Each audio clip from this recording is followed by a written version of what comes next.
శనీశ్వరుని కథ ఇప్పుడు విందాం. అభయంకరుడు శనీశ్వరుడు. శని ఈ మాట వినగానే ఉలిక్కి పడతారు చాలామంది. ఏదో కీడు జరిగిపోతుందని శంకిస్తారు. శని ప్రభావం నుంచి తప్పించుకోవాలని నానా రకాల మార్గాలు చూస్తుంటారు. కానీ భయంకరుడు కాదు, నిత్య శుభంకరుడు ఈయన. ఆయన తీక్షణ దృష్టికి రావణుడంతటి వాడు కూడా కూలిపోయాడు. ఎప్పుడైతే మనలో ధర్మం, న్యాయం, పట్టుదల ఇవన్నీ ఉండి కర్తవ్యాన్ని నిష్కల్మషంగా నిజాయితీగా చేస్తామో అప్పుడు మనని శనీశ్వరుడు ఎప్పుడూ బాధించడు. ఇంకా మనకి వరాలిచ్చి కాపాడుతాడు కూడా. శనీశ్వరుడే చల్లని చూపు చూశాడో బికారి కూడా అందలం అందుకుంటాడు. కష్టపడే వాళ్ళంటే శనీశ్వరుడికి చాలా ఇష్టం. వారిని ఓ కంట కనిపెడుతూ ఉంటాడు. అష్ట కష్టాలు పెడతాడన్న పేరున్న ఆయనే అష్ట ఐశ్వర్యాలను అనుగ్రహిస్తాడు. ఆధ్యాత్మికంగానూ అద్భుతమైన స్థాయికి తీసుకొని వెళ్ళేది శనీశ్వరుడే. పురాణాల ప్రకారం సూర్యుడికి ఛాయాదేవి వల్ల కలిగిన సంతానం శని. సూర్యుడి తాపం భరించలేక ఆయన భార్య అయిన సంధ్యాదేవి తనకు ప్రీతిగా ఛాయను సృష్టించింది. ఆమె తండ్రి అయిన దృష్ట ప్రజాపతి దగ్గరికి వెళ్ళిపోతుంది. ఆ సమయంలో ఛాయను సూర్యుడికి పుట్టిన కుమారుడే శని. కొంతకాలానికి సంధ్యాదేవి పుట్టింటి నుంచి తిరిగి వస్తుంది.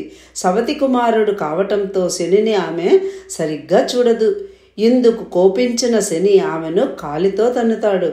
దీనితో సంధ్య శనిని మందగమనంతో సంచరిస్తావని శపిస్తుంది. అప్పటి నుంచి శనికి మందుడు అనే పేరు ఏర్పడింది. సూర్యుడి చుట్టూ శని నెమ్మదిగా పరిభ్రమించటానికి కారణం కూడా ఇదే. వ్యాసానికి వచ్చిన నారదుడు నవగ్రహాల్లో శని చాలా ప్రభావం కలవాడంటూ అతనికి ప్రత్యేకతలన్నీ గొప్పగా చెప్తాడు. ఇదంతా వింటున్న శివుడికి శనిని ఎక్కువ పొగుడుతున్నాడని అనిపించింది. శనీశ్వరుడు అంత శక్తివంతుడైతే నన్ను పట్టుకోవాలని చెప్తాడు. నారదుడి ద్వారా శనికి వర్తమానం పంపిస్తాడు పరమేశ్వరుడు. శని కూడా ఇందుకు అంగీకరిస్తాడు. శని ప్రభావం పడకుండా జాగ్రత్తగా ఉండాలంటూ నారదుడు శంకరుణ్ణి హెచ్చరించి వెళ్ళిపోతాడు. పరమశివుడు ఎవరికీ తెలియని ప్రదేశానికి వెళ్ళి ఓ మర్రి చెట్టు త్వరలో దాక్కుంటాడు. తెల్లారేసరికి అక్కడ శని ప్రత్యక్షమే శివుడికి నమస్కరిస్తాడు.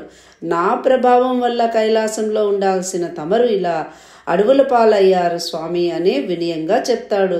శని సమయస్ఫూర్తికి మెచ్చుకున్న ఈశ్వరుడు ఆ రోజు నుంచి ఈశ్వర అనే శబ్దం తనతో పాటు శనికి కూడా వర్తిస్తుందని వరం ఇస్తాడు. ఆ ఫలితంగానే శనీశ్వరుడు అని అంటాము.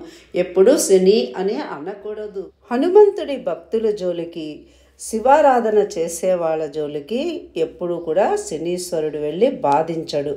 మనలో ధర్మం, న్యాయం, నిజాయితీ ఉండి కష్టంగా పనిచేసే తత్వం ఉన్న వాళ్ళ దగ్గరికి కూడా శనీశ్వరుడు వెళ్ళి బాధించడు. ఇంకా వాళ్ళకి ఇప్పుడు మేలే చేస్తూ ఉంటాడు. ఇది శనీశ్వరుడి యొక్క కథ.